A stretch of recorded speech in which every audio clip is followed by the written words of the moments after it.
Hello welcome back to brand new video Kaliyug Bangla. তো ভাই, বাইরে যে পরিমাণ গরম পড়েছে ভাই, গায়ে লোম লোম জ্বলে যাচ্ছে।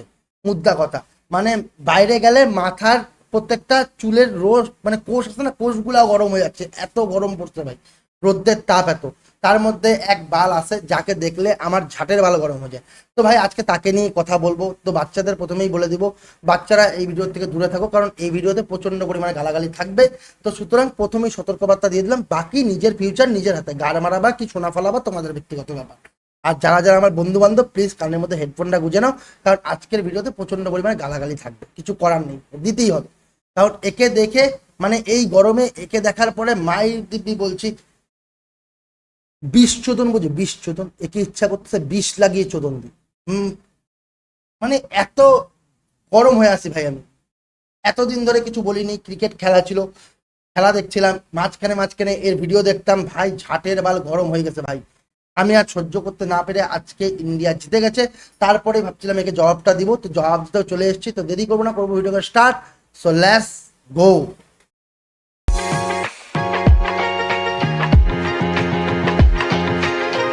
অবশেষে আম্পায়ারের বাটপারির জন্য হেরে গেল বাংলাদেশ। অবশেষে গতকাল রাতে বাংলাদেশের সাথে চরম অন্যায় করা হলো। তো ভাই এর নাম হচ্ছে দ্য হেল্পার বয় ইমন, এর ফেসবুক সোশ্যাল মিডিয়ায় যে নাম আছে তার নাম হচ্ছে হেল্পার বয় ইমন। আর হি ইজ ফ্রম বাংলাদেশ, আমাদের চ্যাটের বালের দেশ। যাই হোক, এবার কথাটা হচ্ছে, কিছু লোক এমন থাকে যাদের দেখার পরে তোমার মাথা গরম হয়ে যায়, মানে দেখলেই মাথা গরম হয়ে যায়। কিছু লোক এমন থাকে যাদের কাজকর্ম দেখলে দিমাগ গরম হয়ে যায়। আর কিছু লোক এমন থাকে যাদের দূরের থেকে আওয়াজ শুনতে পেলেও না তোমার ঝাটের বাল গরম হয়ে যায়। এ হচ্ছে সেই খানিকির ছেলে যাকে দেখে আমার ভাই, যতই দূরের থেকে থাকি না কেন, এর যদি আওয়াজ পাই, মানে আমার বাল, শরীরের প্রত্যেকটা বাল গরম হয়ে যায়, মানে প্রত্যেকটা চুল আছে না, বলে বাইনচোদকে ধরে চোদা। ঠিক আছে, খানিকির ছেলের গলাটাই শুনলে আমার রাগ ওঠে। কেন? এবার রিজন তার পিছনে কি, তার পিছনে রিজন এই যে ভাই, প্রত্যেকটা মানুষের নিজের কথায় থাকা উচিত। যে ভাই আমি যদি একটা কথা বলি সেই কথায় আমি অনড় থাকবো। এই কুত্তার বাচ্চা এই মুহূর্তে এই কথা বলে, পর মুহূর্তে আলাদা কথা বলে, মানে মুদ্রা কথা বুঝে নাও। সে যদি এখন বলে যে ভাই ইন্ডিয়ার সাথে বাংলাদেশের টান টান উত্তেজনার ম্যাচ, যেই না হেরে যাবে তেমনি কথা পরিবর্তন হয়ে যায়। তা আমি তো ভুলেই গেছিলাম, ইন্ডিয়ার সাথে কি আর টান টান উত্তেজনার ম্যাচ বাংলাদেশের হয়? বাংলাদেশ কোথায় একটা ছোট টিম। আরে খানকির ছেলে, নিজের কথায় থাকতে পারিস না।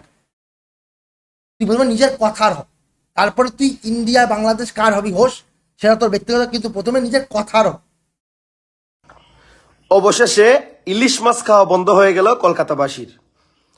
বাংলাদেশের ইলিশ মাছ এখন আর কলকাতাতে যাচ্ছে না, এটা মনে করেন একদম বন্ধ হয়ে গেছে।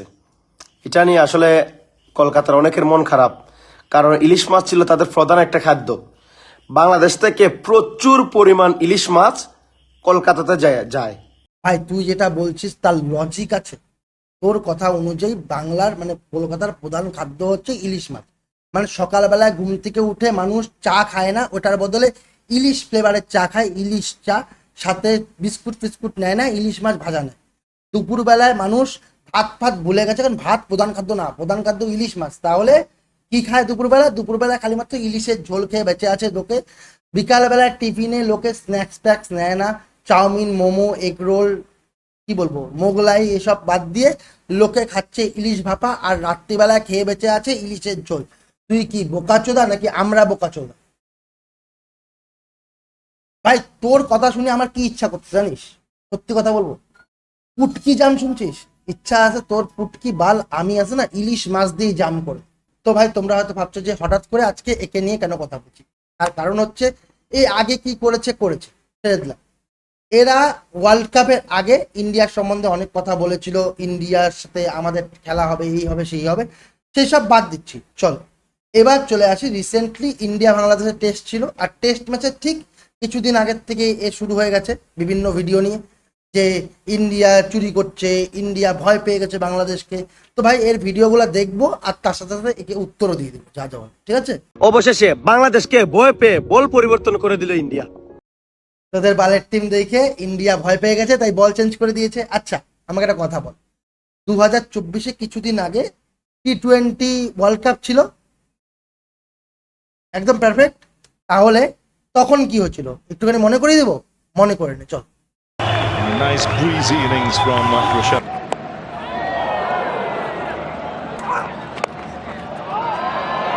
That's in the air, and another good catch. The catching has been good from India.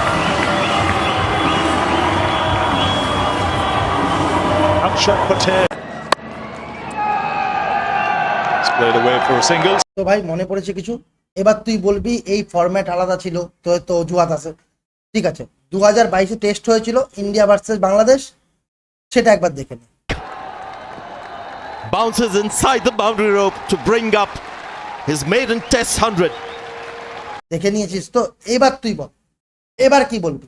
যে এবার তখন শান্ত ক্যাপ্টেন ছিল না, তখন ক্যাপ্টেন ছিল না, তখন নতুন বলার ছিল না।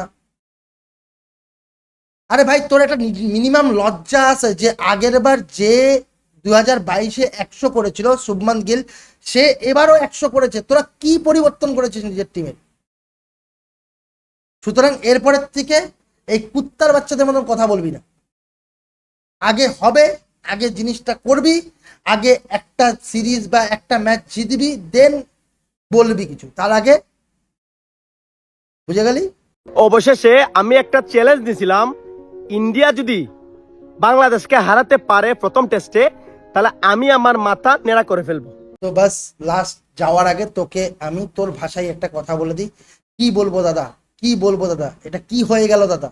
তুমি বেল্টু হয়ে গেল দাদা, মানে তুমি ন্যাড়া হয়ে গেল দাদা। একটাই কথা তোমাকে বলার, তুমি বাল ন্যাড়া হয়ে গেল দাদা। সিম্পল ভাবে একটা জিনিস বুঝে নাও, কি বলবো দাদা, তোমরা হচ্ছে সিঙ্গেল কুত্তার বাচ্চা।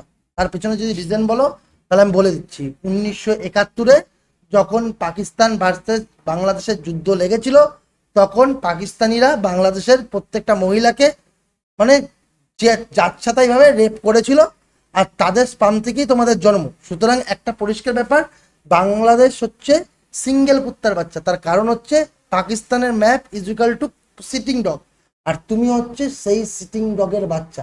সুতরাং তুমি হচ্ছে সিঙ্গেল কুত্তার বাচ্চা। বুঝে গেছো দাদা? কি বলবো দাদা? চলো আজকের জন্য এটুকুই, এখানেই ছেড়ে দিচ্ছি, নাহলে এরপরে বাল কান্নাকাটি শুরু করবে, সেটা আমি চাই না। চলো দেখা হবে পরের ভিডিওতে, ততক্ষণ অবধি যারা যারা আছো আমার ভিউয়ার্স, প্লিজ এইটাকে মানে নর্মালভাবেই নিও, কারণ এই বালটাকে দেখলেই আমার রাগ ওঠে। তোমরা যদি গালাগালিজ করতে চাও এর কমেন্টে যাই করতে পারো, কোনো যায় আসে না, এই গালি খাওয়ারই যোগ্য। যাই হোক, চলো দেখা হচ্ছে পরের ভিডিওতে, ততক্ষণ অবধি ভালো থাকো, সুস্থ থাকো, আর নিজের টিম ইন্ডিয়ার প্রতি বুক ঠুকে হাজারো ভালোবাসা।